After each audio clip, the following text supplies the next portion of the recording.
इस्राएल का गौरवपूर्ण इतिहास। हालेलुया। प्रभु की स्तुति करो, उसका नाम धन्य कहो।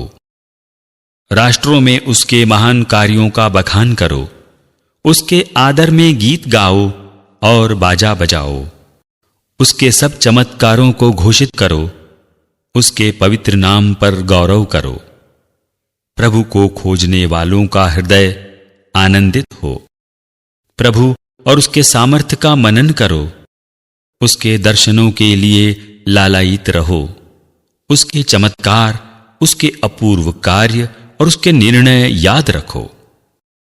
प्रभु भक्त इब्राहिम की संतति, याकूब के पुत्रों, प्रभु की चुनी हुई प्रजा, प्रभु ही हमारा ईश्वर है। उसके निर्णय समस्त पृथ्वी पर व्याप्त हैं। प्रभु को अपना विधान सदा स्मरण रहता है।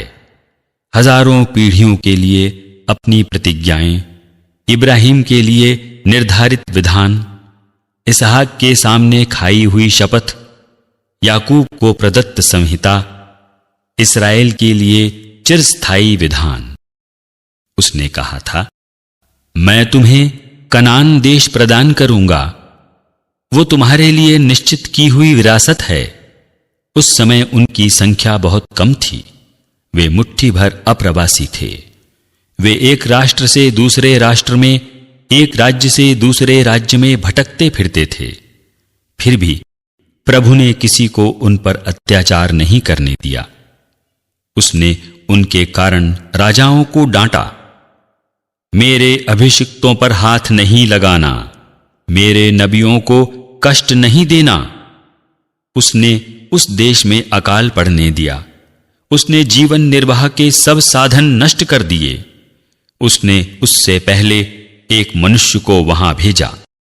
यूसुफ वहां दास के रूप में बिक गया।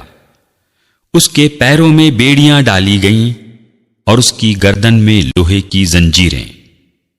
उसकी भविष्यवाणी पूरी हो गई। प्रभु की वाणी ने उसे सच्चा प्रमाणित किया। राजा ने उसे रिहा करने का आदेश दिया। राष्ट्रों के शासक ने उसे मुक्त किया। उसे अपने घराने का अधिपति और अपनी सारी संपत्ति का प्रबंधक बनाया, जिससे वो उसके पदाधिकारियों को प्रशिक्षण दे और वयोवृद्धों को प्रज्ञा प्रदान करे।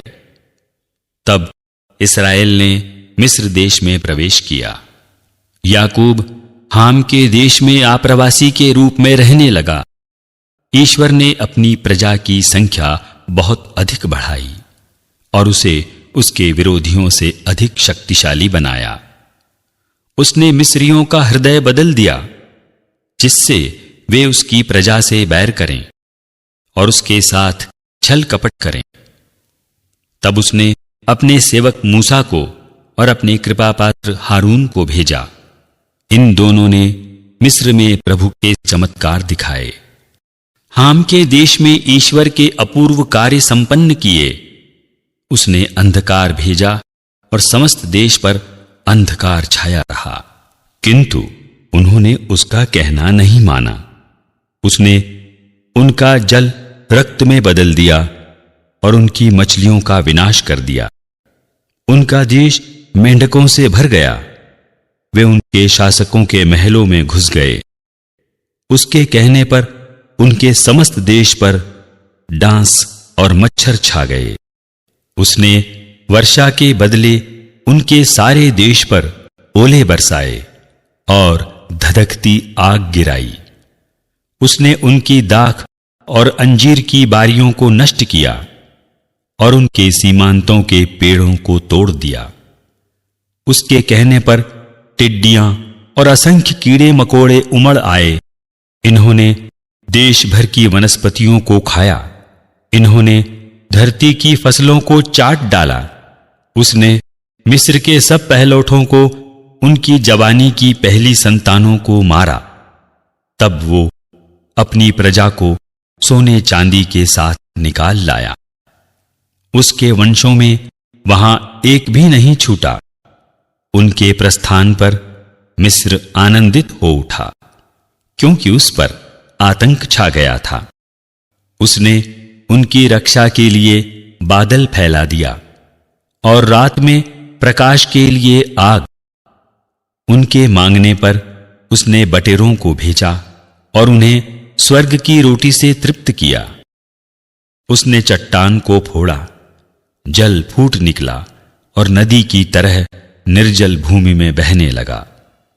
उसने अपने सेवक इब्राहिम के प्रति अपनी पवित्र प्रतिज्ञा को स्मरण रखा। वो अपनी प्रफुल्लित प्रजा को, अपने कृपा पात्रों को आनंद के गीत गाते हुए निकाल लाया। उसने उन्हें राष्ट्रों की भूमि दे दी। वे अन्य जातियों के परिश्रम का फल पाते हैं, बशर्ते वे उसके विधान के अनुसार चलते और उसकी संहिता का पालन करते हों। अल्लेलुया।